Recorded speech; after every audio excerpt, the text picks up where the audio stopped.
right here at home. Protect your out. We put the work in. Let's finish. Come on, man. Let's do this. Family up here. 1, 2, 3. Yeah. You see, we dream chase, because that's all we was given to start with. Then we realized the dream was obtainable. Now look at us.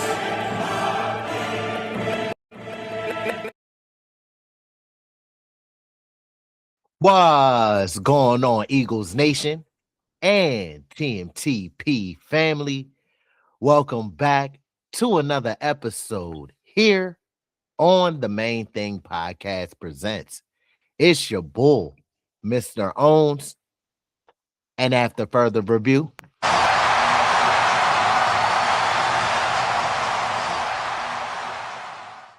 the call stands.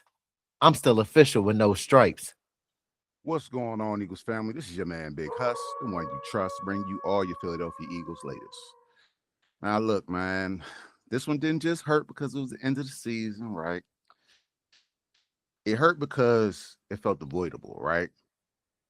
From opening drive of the season, you could tell something was a little bit off. It really wasn't panic. This felt like a little tension, just something in the back of your mind. Just like, I don't know, bro. Just a little gut feeling, right? It really wasn't urgency. It was more so hesitation this year. Now, this team didn't look like a team that was playing to extend the season, hoist the Lombardi like we did last year. Wonderful feeling, right? This is a team that was looking to avoid mistakes, especially as games went on. And in playoff football, that type of mindset, man, that's not championship mindset. We know that. We've been there. We've been to the pinnacle. That's something that'll get you sent home every time. So before me, Mr. Owens, dive into schemes, play calls, personnels, and all that extra stuff, this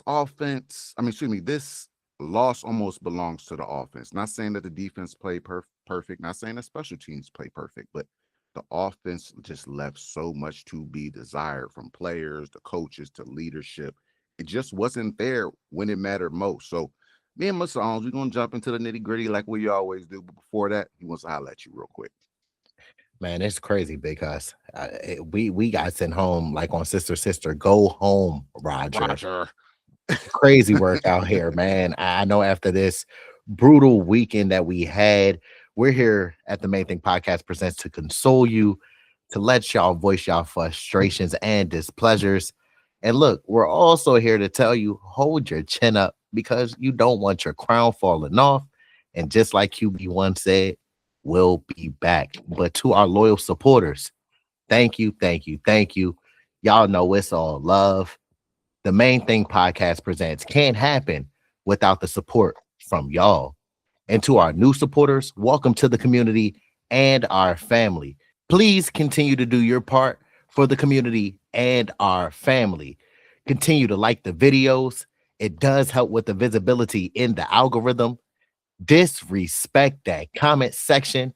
Share and subscribe to the community and our content. And last but not least, you know you don't want to forget to do this, especially in the new year.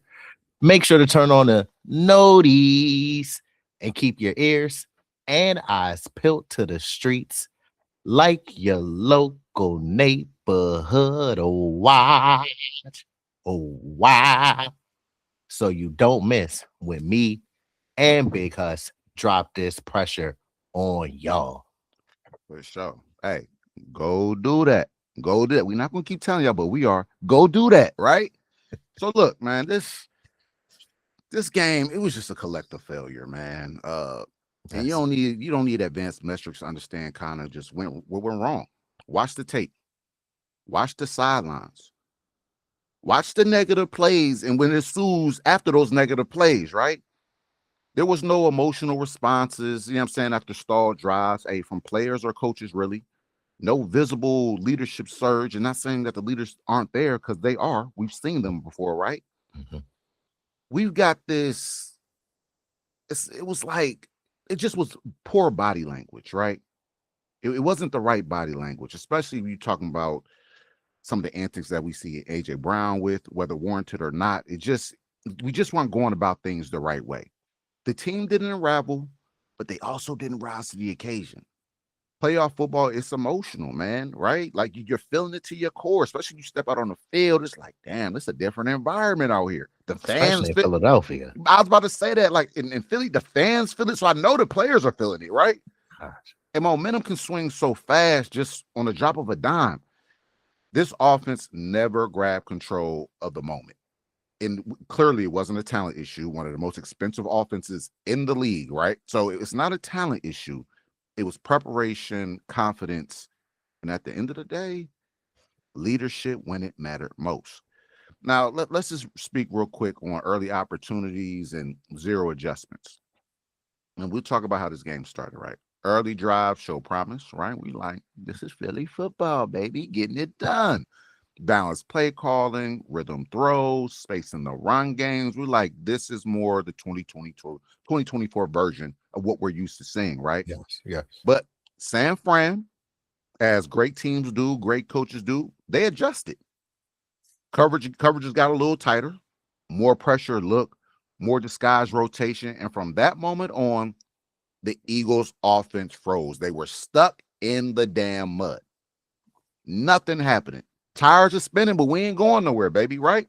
There was no counters, no tempo changes, no formation stresses. And when a defense takes something away as an offense, you got to find something else that you can hit on. And Philly never did it. I compare, what's his name? Kevin Patullo to 2023 Jonathan Gannon. Yeah, it's looking solid in that first half. It's looking real good in that first. Damn, elite. We love this. Things are happening. But those second half adjustments, and just as much football is physical as it is the X's and O's, football is about adjustments. It's mental. It's about those little adjustments that are going to give you the edge. And offensively in the second half of games, and as the season really went on, you can see, bro, this is what we're lacking. The adjustments aren't there. He is the 2023 Jonathan Gannon. Yes. Straight up. That's a great comparison because honestly, it was the narrative the whole season, the whole entire season. That's why I'm not shocked. I'm upset that we lost, but I'm not shocked that we lost. We've been said it here on the Main Thing Podcast Presents numerous times. If we don't play to our standard and rise to the occasion, these type of results can happen. And it happened on Sunday, unfortunately. But as you mentioned, Kevin Patullo, he just lacks adjustments. He's stubborn in play calling. Whatever works, he doesn't go back to. He doesn't look to be creative to see if things work. It's just a mess with him. And we saw it against the San Francisco 49ers in full display. But the execution failures, this is another narrative that we've been talking about all season involving the Philadelphia Eagles offense. The detail together, discipline. But guess what? We didn't focus on the details, and that's what lost us this game. Let's address some uncomfortable truths here with the 2025 Philadelphia Eagles, some drops that changed the momentum and the balance of this game. Arthur Juan K. He had a critical third down drop. It was a high leverage situation, as we all know. The drive, we had some momentum. It had some traction going with it. The ball was catchable. QB1 put it in a place for Arthur Juan K. to make that catch, as we've seen numerous times throughout his career here in Philadelphia. Yes, it wasn't the perfect ball placement by any means by QB1, but playoff football, it demands your star and your star who's been calling for the ball the entire season, when his number is called, to make that play. And he came up short in that moment. Also, that drop killed rhythm within the offense. It shifted momentum and swung the pendulum back into the 49ers' favor. And it gave San Fran that little hope, that little belief that they could come into Lincoln Financial Field and knock off our Philadelphia Eagles. Now, it wasn't only Arthur Juan K., our superstar receiver, that dropped a critical pass that changed the momentum in this game. We got to talk about DeVonta Slim Reaper Smith as well. It was a tight window miss, The route design, it funneled coverage. The defender, he arrived immediately. The safety came down. It was a too high look. So anything in the middle of the field would have been open. So that's why that play was critical and key to complete, because it would have extended that drive. It was a 3rd and 11, I believe. Smitty was right by the sticks. If he had caught it, it would have turned into a first down and kept the drive alive and made it a 1st and goal. But the ball placement by QB1 was slightly late.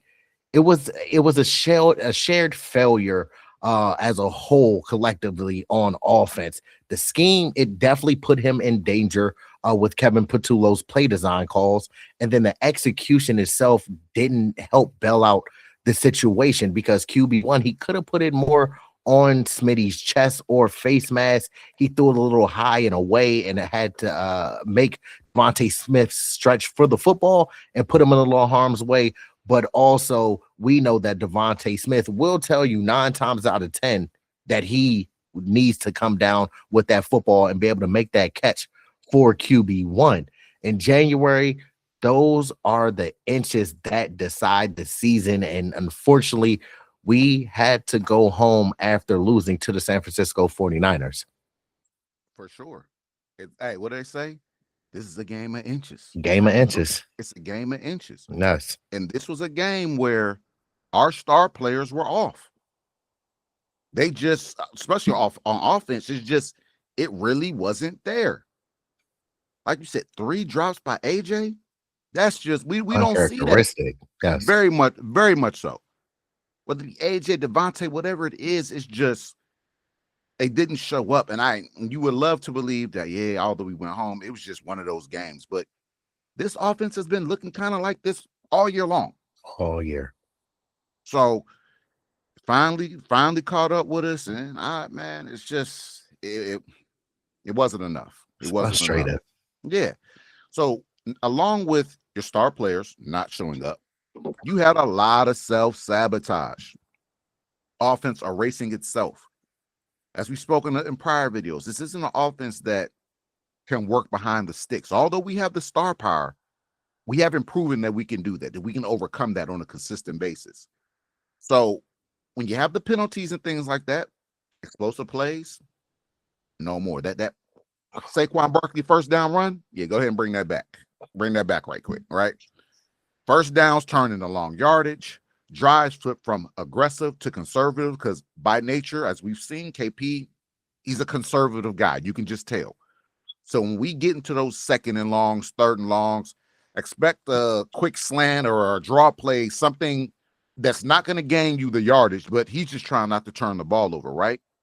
And these were judgment calls. There were alignment issues. There were technical breakdowns. There was lack of focus. Gosh. And at the end of the day, a lot of this, once again, it wasn't because A.J. Brown lost a step. Saquon Barkley's not the same running back. It had nothing to do with that. These were mental issues.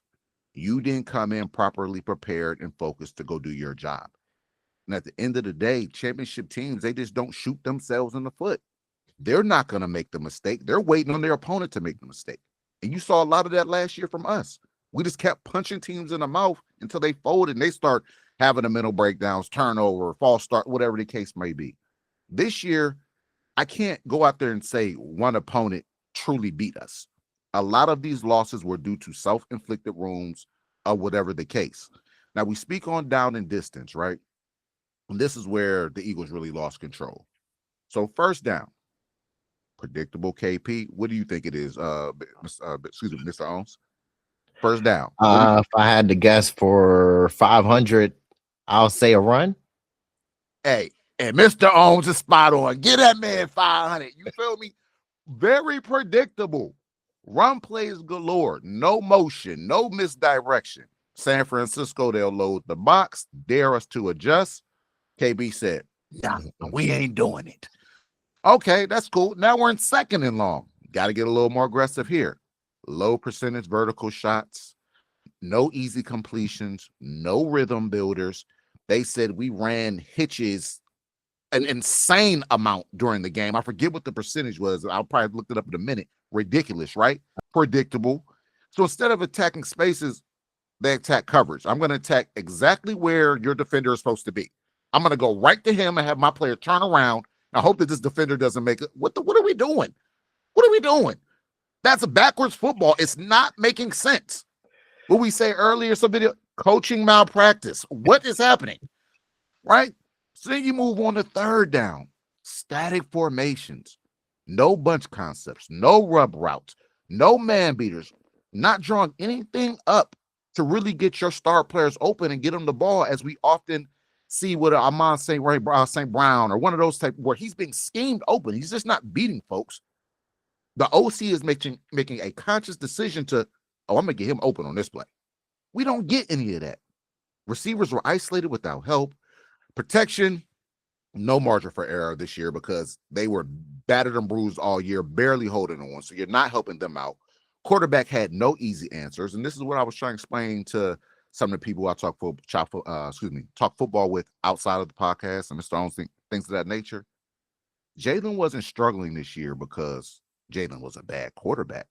Jalen was struggling because he didn't have the answers. I'm walking into a test that, first off, I didn't even know I had a test. What's the test on? Like, what are we doing right now? Right? That's poor situational design. And once again, coaching malpractice. Mm-hmm. Help your team out. That'll move on to fourth down real quick. It was conservatism, right? Not aggression when needed, late desperation with no creativity, and you can sum that up, right, for the offense. The situational awareness, again, it was missing all afternoon. We got out-coached on Sunday. We were not prepared. We weren't prepared at all, bro. Kevin Patullo. Dog. I knew it was an issue, as we said earlier in the video, because first half, magnificent. This is what we love. We're going crazy. Well, we're about to go to the divisional round. This is how we're feeling. For sure. I knew in the third quarter, watching that game, that we were going to lose that game. I knew, I believe in the third quarter, we only had like 36 total yards or something like that. So they want to take a page out the book of the other week when we had like 16 yards in a half. This is what we wanted to do. I knew that something was going to happen once we started struggling in the third quarter. But also to add on to KP and his lack of situational awareness, we had a run game identity crisis. And Saquon Barkley, he wasn't the issue. His usage was outside zones into loaded fronts. Where do we do that at? Are we playing Madden? No consistent counters, limited screen involvement. We ran a screen, got a first down on it, and then I believe that we got a flag and got that call back too. The run game, it lacked intent. That's something that the run game lacked all season, dealing with Kevin Patullo, sequencing, and also having a complementary design. It's mind-blowing that you had another running back in the backfield in Tank Bigsby, who averaged darn near 10 yards a carry since he's been here in Philadelphia, and you don't use him. We always preach coaching malpractice here on the Main Thing Podcast Presents. The great run games don't rely on dominance. It's not about us always having to beat the defense off the ball and pushing them back. They rely on illusion. It's about them being disciplined with their eyes. That's what it's about. The Eagles, we showed none of that on Sunday versus the San Francisco 49ers. And also with the passing game structure, we had no answers in the middle of the field. San Fran just sat in a split safety look the entire time, a too high shell, literally a too high shell the entire game.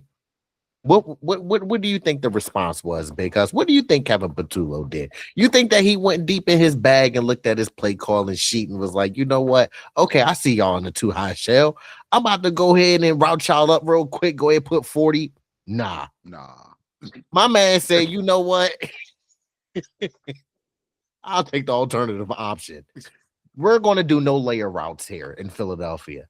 No middle of the field stress where Dallas Goedert was winning all day. No yards after catch opportunities, no yak opportunities. Just as Big Hus mentioned, running hitches all day. I saw one route where we had Arthur Juan run up the sideline. I believe it was the one where Up the Stout almost picked the pass. You just had Arthur Juan run a go ball and had Smitty run an out route. You ran right into the coverages, as you mentioned earlier in the video. Great creativity. Great creativity. You see what they're sitting in, but you still continue to run routes into the coverage. The receivers were catching passes, bracing for contact. You saw it kind of on the first pass when QB1 threw it down the middle deep to Arthur Juan. Even though Arthur Juan should have came down with that catch, and I thought he was as well. He should have came down with that catch. I believe that at the last minute, the San Francisco defender flashed across his face, and that's kind of why he braced for the contact and didn't fully go to make that catch. But why? Because Kevin Patullo is putting him in a disadvantaged situation where you're possibly running into a defender instead of being able to catch the football freely and turn up the field and create a big play. That's it. It just all reverts back to bad spacing. All season long, we know Big Hus. We've always been talking about it's just been bad spacing within the offense, and that cost us on Sunday versus the San Francisco 49ers. It did. Once again, boiling back to coaching malpractice. It's like we got out coached straight up, right? And look, like I said, and it's not even just being out coached. Like I said, and we rarely, I don't want to say talk bad about QB1, but let's just keep it a bean. Let's be fair here. Hurts this game when usually, you know, as we say, the brighter the lights, the better Hurts performs. Mm-hmm. You know what I'm saying? This wasn't one of those games, though. Hurts wasn't elite. The timing wasn't perfect. Placement wasn't flawless. You know what I'm saying? Still catch some catchable balls, but not the precise QB1 that we're used to seeing. But at the end of the day, he did what he's supposed to. He protected the ball. He managed the chaos. He didn't implode. He put his team in a position to win. We just really didn't do it. The bigger issue here is Hurts' legs is being removed from the offense. And me and Mr. Owens have been talking about this for the longest now. Why aren't we seeing more quarterback runs, right? More QB keepers. That +1 is an advantage for the offense. Those legs, that's just another the offensive player that the defense has to worry about. You know what I'm saying? Like, we don't do that. And that's what makes QB1 one of the better QBs in the league, right? He's smart. He can make all the throws, but them legs, they come up big. Don't believe me? Watch them Super Bowl games. They come up big. We didn't take advantage of it. That's like telling Steph Curry, hey, go out there, right? I know we playing an all-star team, but don't shoot no 3 balls. Don't you shoot now. 1 3 ball. What? That's Steph Curry game. He's a sniper. Let this man snipe. We did not help QB1 out. And I understand that you don't want to call as many QB runs, design runs, things of that nature, because you want to keep QB1 healthy. Look, this is the healthiest he's been, you know what I mean, in a while, especially a few seasons. This point. Yeah, right. Especially from this point of the season. But my baby, it's do or die right now. It's do or die right now. I need everything that we got in our arsenal. You need to put it on the table to help this team win. And that's we just didn't do it, man. That's not on the quarterback, although not his best game, right? He also wasn't a detriment to the offense, man. That's on the system. That's on KP and Sirianni with the game plan. And because you got to think, man, just like you said, put everything out on the table that's in the arsenal. It's been a bare cupboard messing with Kevin Patullo. We ain't got no snacks in there. You ain't got nothing in there, bro. That's real. Like that that's real. What do you really have in your bag? You ain't got no Halloween candy. You ain't got nothing, bro. It's crazy in there, man. But the defense, with Kevin Patullo and what the offense had going on, on Sunday versus the San Francisco 49ers. It was a winning performance wasted on the defensive side of the football. We have to give this unit its flowers, and its flowers for the 2025 season. This defense, it forced turnovers against Brock Purdy and that San Francisco 49er offense. It won the field position battle, which we preached in our preview video, and that's what you need to win football games. Created extra possessions for our offense, which they didn't take advantage of. It controlled explosive plays outside of I believe, the 2 catches by Demarcus Robinson and that 1 trick play from Juwan Jennings to CMC. That's the only explosive plays that the defense gave up on Sunday afternoon. And that was playoff championship caliber level defense. Absolutely. It was championship caliber level defense. But Quinyon, our young star, our all pro, he was targeted early. I was looking, I was like, hold on now, Quinyon, you just got that AP. You feel me? But you out here, my man, Demarcus Robinson get that 1-2 real quick. I said, hold on. Hold on. Oh, them Gundam stuff. I swear. But man, look, man. Because it was only simply because Quinyon, he was flat-footed. So, and that's the one downfall and disadvantage for being the shutdown corner all season. When people don't throw your way, you kind of get bored over there. You kind of get lulled to sleep, and then finally some action comes your way, and you got to refocus and recalibrate and be like, hold on now. All right, let me get right. Let me get sitchy.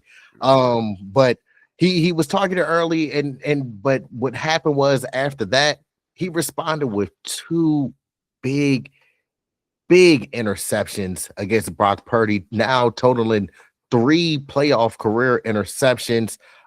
He nearly had a third against the San Francisco 49ers as well. And what we're truly seeing from Quinyon 23-1 Mitchell is growth, his maturity, his resilience, and also him being a cornerstone piece in our defense for years to come, man. Absolutely. Hey, he is locked down. He's locked down. Hey, worth every penny that we paying him, and we gonna pay him. I'm gonna keep it a bean. We haven't had a corner like this in a very, very long time. Still a young player, only in his 2nd year. Between him and DeJean and some of the other players we have, look, man, we're gonna be solid on that back end. I'm not gonna lie. Real quick, because my bad. I'm frustrated because while we're speaking on Quinyon, I'm frustrated because on one of his interceptions, the offense again wasted it. He turns the ball over. We're moving. We get a penalty in plus territory. We get a penalty, and I believe it was like 3rd and 18. Bro, what are we doing? But that's not taking advantage of those extra possessions that you get. When the defense gives you 2 interceptions, possibly 3 type deal, that should result in a minimum of 3 points. 3 points. But really, with this offense, a tad out. You know what I'm saying? We haven't done it all year long. We haven't capitalized. This offense, they don't know how. Right? Now, on some better coaching, the Don, right? Vic Fangio, man, my man, cool as a cucumber, bro. Calm adjustments, structural integrity, forced Brock Purdy to play slow, had him moving off his spot. The defense is elite under this man. Best defensive coach we've had since Jim Johnson, bar none. Oh, yes. Bar none, right? This defense did more than enough to win. They just needed some help. Then you had special teams. Look, dog, the margins for error when it comes to special teams, you talk about January playoff football, minimal. You can't have it, right? Missed kicks loom large. Field position swings, they hurt for real. Because if an offense, more times than not, unless it's the Eagles offense, starts in plus territory, that's points. That's automatic points for real, right? So field position matters. The emotional discipline slipped, and it wasn't like a catastrophic type thing where it's just like, oh my God, they're just totally off, but it was costly. Think about the Jake Elliott mixed extra point. If he makes his extra point, instead of the Eagles on that final drive having to go down and score a touchdown, We could kick a field goal and possibly take this draw to OT. And we were in field goal range on the 4th down drive. Exactly. But since you need, bro. Come on, bro. But since you need 4, a field goal is out the question. You have to score a touchdown. We've been saying it. We've been preaching on, me and Mr. Owens have been preaching on special teams all year long and how it can cost you. And now a lot of folks gonna look at the game like offense didn't do enough. The special teams, Jake, you ain't do enough either, bro. You have low key. He's been a liability this year. I seen one stat. Don't quote me, but I believe I'm right. Where they said he now has the most missed either extra points or field goals in like playoff history or something to that effect. Like, go look it up for yourself. Yeah. Go look it up for you. But it's something like that for real. It's one or the other, either extra points or field goals. But it's just, bro. Nah, you're right, bro. It's he tied that with Roy Gorella. There you go. For the most, I believe Roy Gorella used to play with the Pittsburgh Steelers. And as you mentioned in the playoffs, he tied it with the most, like 9. I believe like 9 missed extra points, field goals combined, or something like that. But that's bad company to be keeping. That's what I was about to say. You don't want to be associated with that. You want your name with that stat? Hell no. Tighten up, bull. Like, and you talking about Jake Elliott could arguably be an Eagles Hall of Famer, possibly, right? But you doing stuff like that, brother. Come on, family. You're a vet. You've been here, done that. Everybody was hoping that he would, when the playoffs hit, he would take that swing and be like, all right, man, this is Jake to make. He's back. Bro, costly. Special teams, costly. Shout out to CJ Gardner-Johnson, because what he said to Nia Smith, you ain't been doing S all can't. Jake Elliott ain't been doing S all year, bro. And what makes it even more frustrating is, as y'all already know, me and Big Huss trust our offense wholeheartedly. So a lot of 4th downs, we rather see our offense remain on the field. But it says a lot about Jake Elliott as well in a crucial, critical moment and game where Nick Sirianni is forfeiting. I forgot the yardage on the distance. But he looked at Jake Elliott and was like, I think I'm gonna keep the offense on the field. Normally you'll take the 3 and just be like, you know what, we got our defense, Will. But the fact that he does not trust the kicker speaks volumes, and the writing's on the wall. I've been saying this for 2 years now, since 2023, that I haven't really been trusting Jake Elliott. I was just hoping that maybe just stay optimistic and positive, because it helps me do a good job with that, especially with Jake Elliott. Stay optimistic, but it ain't. The proof's in the pudding. The last straw was that missed extra point on Sunday. Once that kick hit the upright, that's the camera. That's the straw that broke the camel's back. But yeah.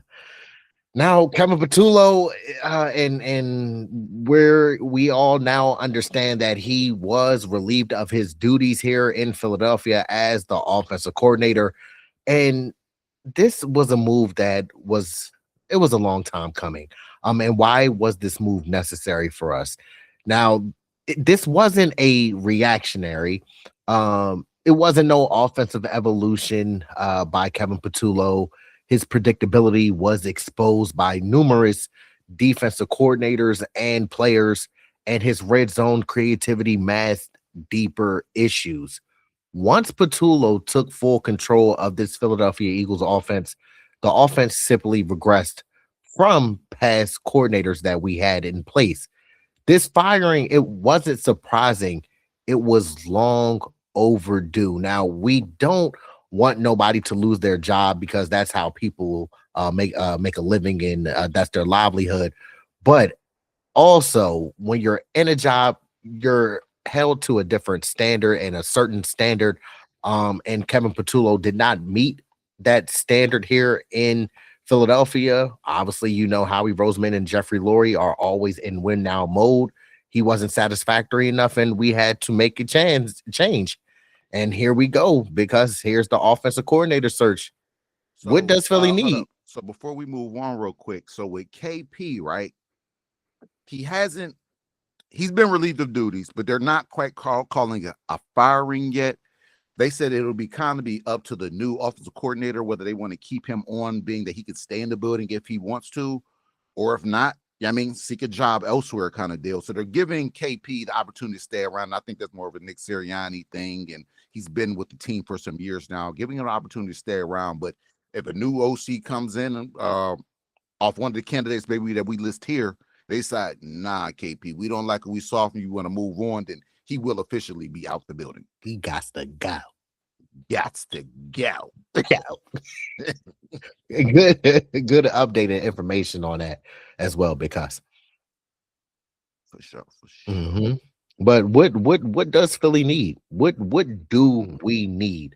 And this hiring, it's a critical hiring here in this 2026 off season, because the Philadelphia Eagles offense and the players that we have, we're not far away. Let's not get it misconstrued. Let's not let the media paint a narrative and create a narrative where, oh, well, the Eagles regress so much, they're not going to be a contender next year and things like that. Pump your brakes. We're here to just tell you that our offense needs structure again, okay? We need more of a play caller that's more assertive and aggressive with his play calling or her play calling. We need situational mastery.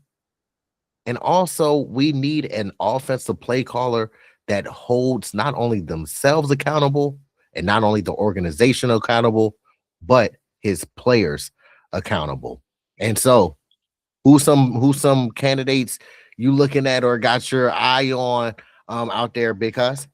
All right. Well, first, let's start with Todd Monken, formerly with the Baltimore Ravens, OC there for a while. Another kind of, I don't want to call him Vic Fangio, but older coach, been there, done that, been around a little while, proven NFL success, elite play action. He does well maximizing mobile quarterbacks.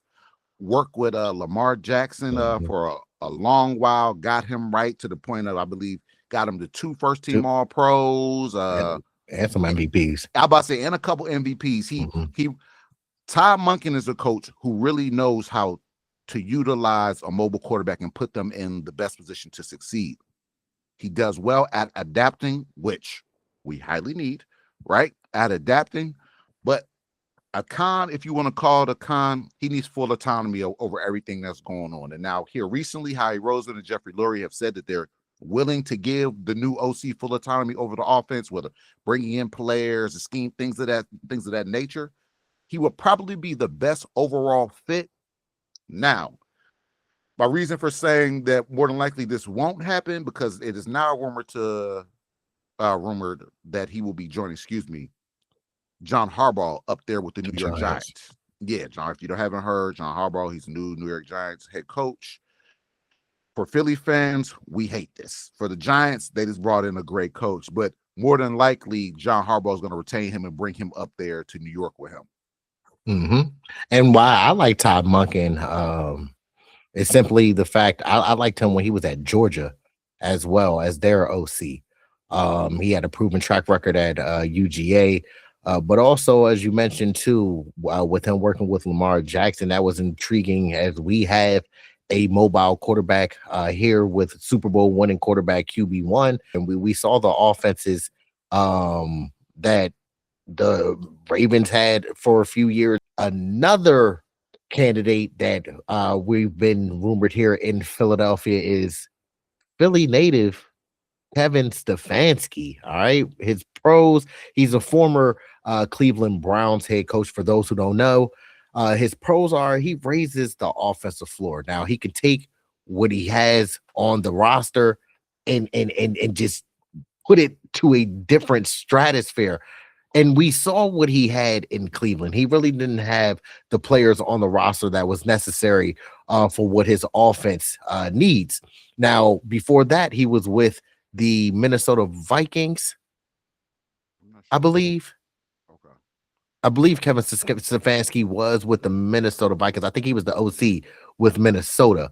But here with the Philadelphia Eagles, with the roster that we have on offense, you know that Kevin Stefanski, he can bring situational excellence here to Philadelphia, and he's also very quarterback friendly. That's something that we also need here with the stability with QB1. QB1 has not had the same offensive coordinator since high school, ladies and gentlemen, boys and girls of all ages. He's had a different head coach, I believe, since either 2015 or 2016, if I'm not mistaken, up until now. He's on his 11th. He'll be on his 11th OC. That's crazy. All the language, all the nuances, everything that you need to learn about offense. You have to be a cerebral player, but we do need some stability and continuity with our next offensive play caller. Now, some cons that come with Kevin Stefanski is he gets some conservative tendencies, and from what we just had this past season, I don't want to see any conservativeness again. So that's a little cause for pause for me, but this is a stability hire if you want to have that with the offense. Yeah, no, I'm kind of with you on that one. From going from what we just had in KP, I'm not sure if I really want a conservative play caller for real. I need some, especially with the weapons that we have on offense. We need to be out there guns blazing, really. Now, this coach, Mike McDaniel, is one that I'm a little bit higher on. Some pros with McDaniel. First off, he comes from the lineage of coaches for real. His family's been coaching. He's grew up around football type deal. And the Kyle Shanahan coaching tree as well. And you're right. And the Kyle Shanahan coach, and you see a lot of that in his offense. Creative run designer. Contrary to belief, everybody thinks the Miami Dolphins pass a lot, and they do, but they also run the ball a shit ton and do it well. It's a motion-based stress, space creation, right? So he's gonna get his best players in space. And let them go be athletes and do what they do, which you would love, especially with the playmakers that we have on this side of the ball and ones to come. Now, some cons to bring in a Mike McDaniel, right? It will require a slight cultural alignment as far as more so schematic. Requires a new schematic alignment, because he kind of runs some different plays for real, right? And we might have to start bringing in different type athletes to kind of adjust to what he likes to run.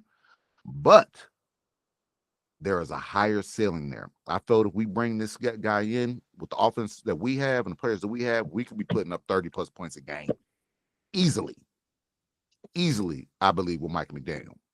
Yeah, for sure. You saw what he was doing down there, even with the dysfunction in Miami, with Devin A-Chain. You saw it with Waddle.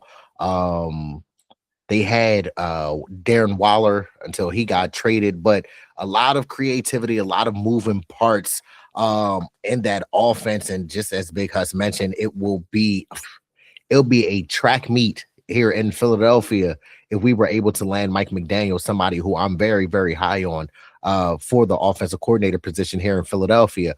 Another person who I'm very high on as well is former New York Giants head coach Brian Daboll. Some pros with him, even though he didn't have, don't get it fooled by his head coaching resume. He is a very, very accomplished and polished offensive coordinator. Some pros that he has is he has some familiar with our Super Bowl MVP winning quarterback QB1 Jalen Hurts. He familiar with him during Bama days back in 2017, I believe. So another thing that I do like about Brian Daboll is he is aggressive by nature. He is aggressive in his DNA. That man will push the ball vertically. He will want to run the score up on you. And that is something that we need here in Philadelphia. Also a pro with Brian Daboll is he's used to working with mobile quarterbacks as well, being the fact that he was the OC. He's either was the OC or the QB coach. I believe he was the QB coach with the Bills. QB coach with the Bills with Josh Allen. So that is something that is a pro as well. But some cons is that Brian Daboll can be a little volatile at times and difficult to work with. But I feel with the structure that we have in place here and the culture that we've built here in Philadelphia, and also the leader that we have running the offense in QB1 with his familiarity, I don't think it'll be any volatile situations. They both want to win. They both want the best for the team and the organization. So I feel that Brian Daboll wouldn't bring that to Philadelphia, even though he went through that with the New York Giants. But he is somebody that I am very, very high on. And we spoke multitude of times about Brian Daboll coming to Philadelphia, being the offensive coordinator. Absolutely. That's honestly out of all the candidates that we've listed and gonna list. Hey, I'm probably the highest on Brian Daboll. For Yes. One for the familiarity, two because of the aggression. I think he would be a perfect fit with this offense. But our last candidate we're going to talk about is Cliff Kingsbury. Now, passing rhythm. Hey, Cliff knows how to put receivers in the best position with the spacing. He's quarterback friendly. Every quarterback he's really worked with has done well and has some success. Who's some quarterbacks he worked with, Big Us? Hey, Kyler Murray. Hey, I believe that he also worked with QB1 as well, though, at Oklahoma. If I'm not mistaken. Oklahoma. I thought I might have to look that one up. Don't quote me on that. No. That was Lincoln Riley. You're absolutely correct. Yeah. You're absolutely correct. That was Lincoln Riley. Mm-hmm.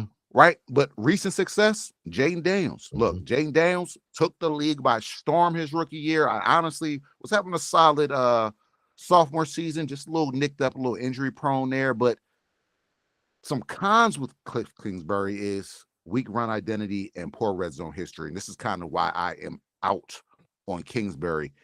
He's more of an OC. He wants to throw it all over the yard.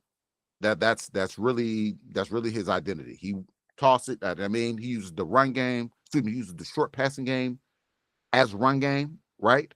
So throw a 2-yard out, my man turns into 5 yards. Hey, that's as easy as doing a dive play for 5 yards, some of that example. But he doesn't commit to it. And in Philadelphia, however you want to slice and dice it, I believe that we will always be a run-first team. And we really want to establish that ground identity. And under Cliff Kingsbury, I don't believe that we'll be able to do that. I mean, I believe that Jeff Stoutland, run game coordinator, will have to be on his ding. Yeah, I mean, in Kingsbury's ear, like, hey, man, let's not forget to run the ball, Kind of the same. Now, granted, I'm going to throw this out there real quick. They said the same thing about Kellen Moore when we first got Kellen Moore as well. But Kellen Moore kind of shifted his identity and started running it a little more. So, not saying Kingsbury can't do it, but he's just hasn't been known to do it.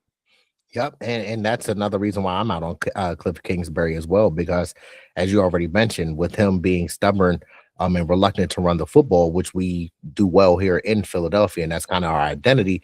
But then also what I don't like about Cliff Kingsbury is he doesn't adjust. Fact. We see it 2 times a year. We play the Redskins or the Commanders, as they call it. He doesn't adjust. So that's something that we've had to go through this season and in 2023. And I don't think that Howie Roseman nor Jeffrey Lurie want to go down that path again with Cliff Kingsbury, even though it's something that's intriguing and interesting is the fact that the aforementioned Kellen Moore, he did get the job over Cliff Kingsbury in 2024 to be the offensive coordinator here in Philadelphia.